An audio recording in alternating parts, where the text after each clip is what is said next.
What's going on, everyone? Welcome back to the brewery. Just got cleaned up. I'm not this sweaty.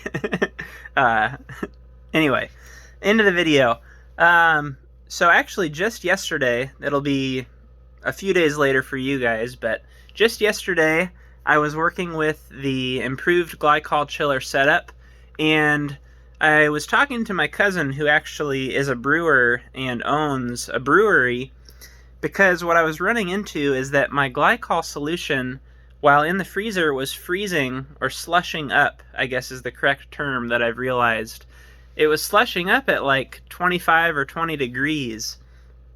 And so I was wondering what in the world is going on. This stuff is rated for negative 50.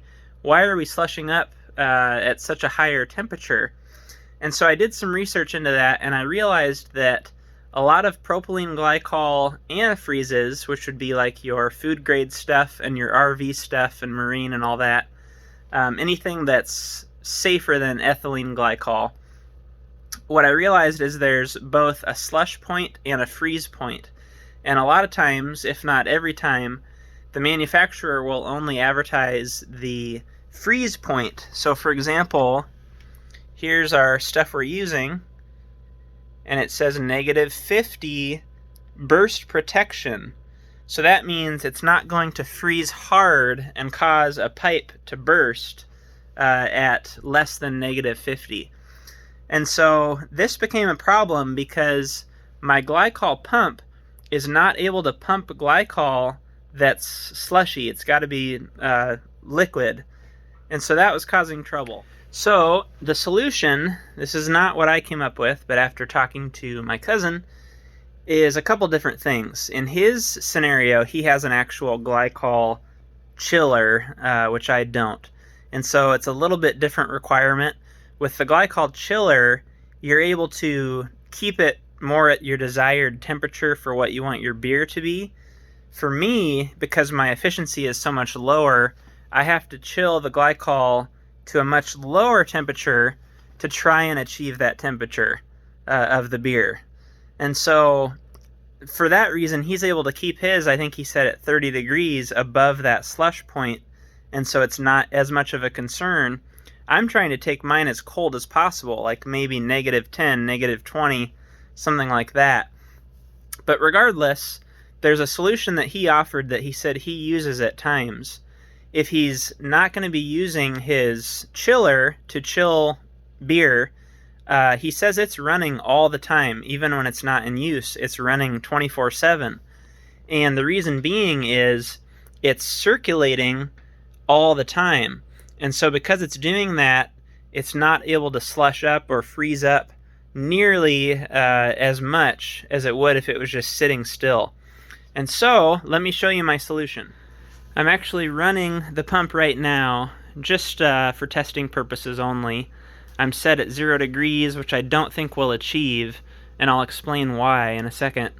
But just for testing, I've got the pump running, and I've got the freezer on, and right now we're at 19.5. We'll see if that's going to go down, but I don't have high hopes. So my plan is, at the moment, we are running through the entire system. We're coming out, running through the coil down into the fermenter, back out, and then through the cooling blanket and returning to the chiller. And this is just about the right flow rate for my little waterfall drain that you saw in the last video to keep up and not overflow. So the solution is, let's say it's Monday or Tuesday and I'm planning to brew that weekend.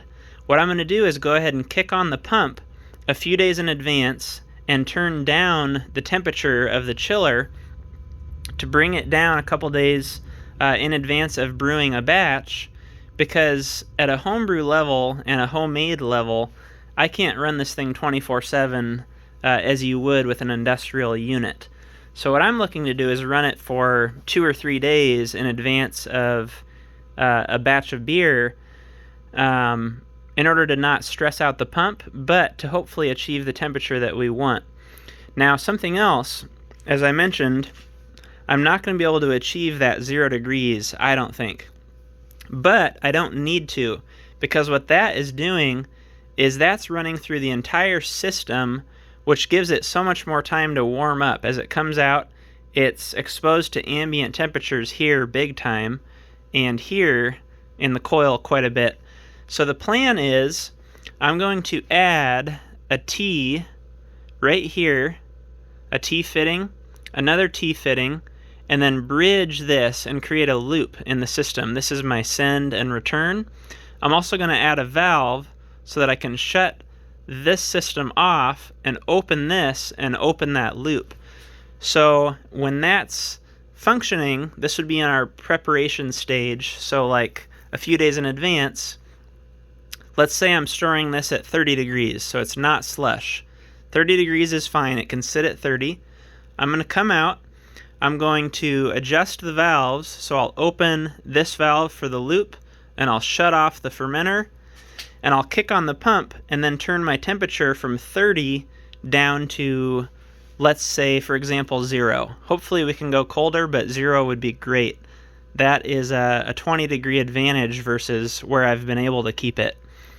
So what we're going to do is open that loop, kick on the pump for the next few days, and we'll strictly be circulating through my insulated tubing, which is a short length. We've probably got a combined 4 or 5 feet of length right here, and it'll just circulate right back, and I can use that valve to slow down the flow of how fast it's returning so that we don't flood it.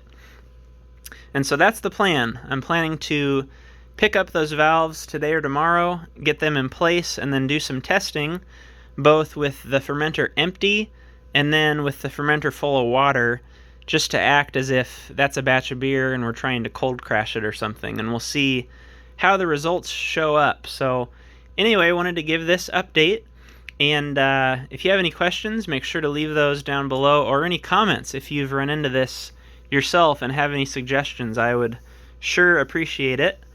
And other than that, I'll let you know as things progress. So thanks a lot for watching. Make sure to like and subscribe as always, and I'll see you on the next video.